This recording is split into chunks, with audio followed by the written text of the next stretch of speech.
कभी सोचा है कि घोर अंधेरे में जब सारी उम्मीदें दम तोड़ दें तो एक मामूली सी आवाज क्रांति की चिंगारी कैसे बन सकती है।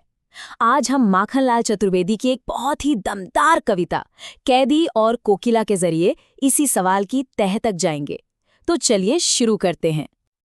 जरा एक मंजर सोचिए।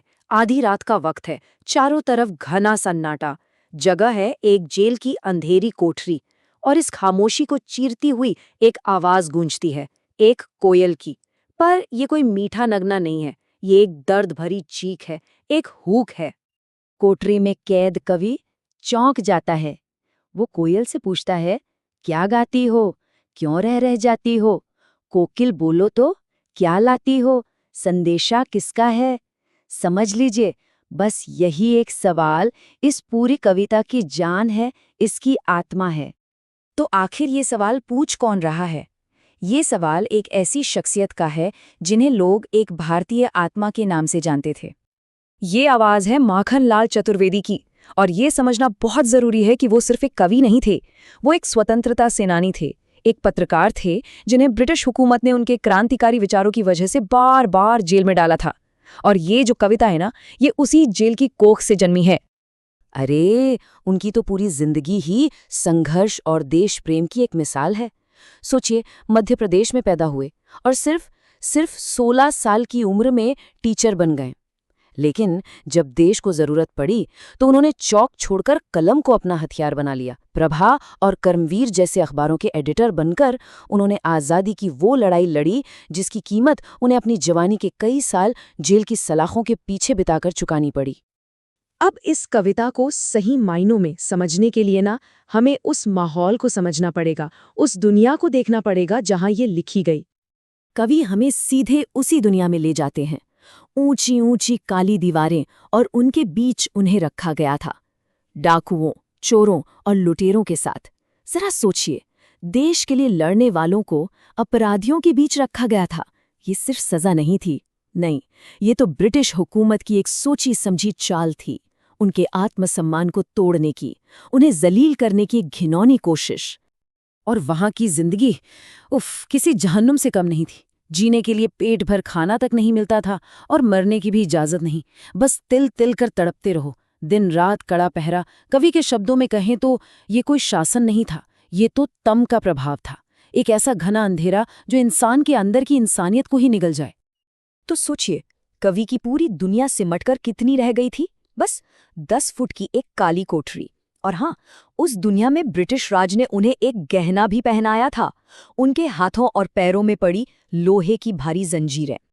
लेकिन और यही बात तो हैरान कर देती है, वो है कवि का हौसला। वो इन हथकड़ियों को गुलामी की निशानी नहीं मानते हैं, बल्कि उन्हें ब्रिटिश राज का गहना कहते हैं। सोचकर देखिए क्या जज्बा रहा होगा।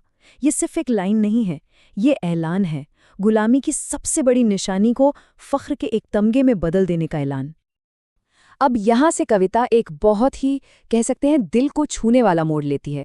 कवि अपनी हालत की तुलना उस आज़ाद कोयल से करते हैं, और यहीं पर आज़ादी और गुलामी का फ़र्क एकदम साफ हो जाता है। और ये फ़र्क ज़रा देखिए कितना गहरा है। कोयल को मिली हैं हरी भरी डालियाँ, और कवि के नसीब में है काली कोठरी। कोयल पूरे आसमान में उड़ सकती है और कवि का संसार सिर्फ 10 फुट का है। कोयल के गीतों पर दुनिया वाह वाह करती है, और कवि के लिए, अरे उसके लिए तो रोना भी एक गुनाह है। ये जो फर्क है ना, ये अन्याय एक कांटे की तरह कवि के दिल में चुभता है। तो अपनी इस पीड़ा और कोयल से हो रही एक तरह की जलन के बीच कवि के मन में एक नया ख्याल जन्म लेता है। वो कोयल की चीख का एक ज्यादा गहरा मतलब निकालने लगते हैं। तो सवाल फिर वहीं आके खड़ा हो जाता है, भाई अगर कवि की दुनिया इतनी अंधेरी है और कोयल इतनी आज़ाद, तो फिर वो आधी रात को क्यों चीख रही है? क्या उसने जंगल में कोई आग देख ली है, या फिर उसे भी कोई तकलीफ है? और तभी जैसे दिमाग में बिजली कौंधती है, कवि को जवाब मिलता है। उसे एहसास होता है कि कोयल चीख नहीं रही, वो तो चुपचाप मधुर विद्रोह बीज इस भांति बो रही है।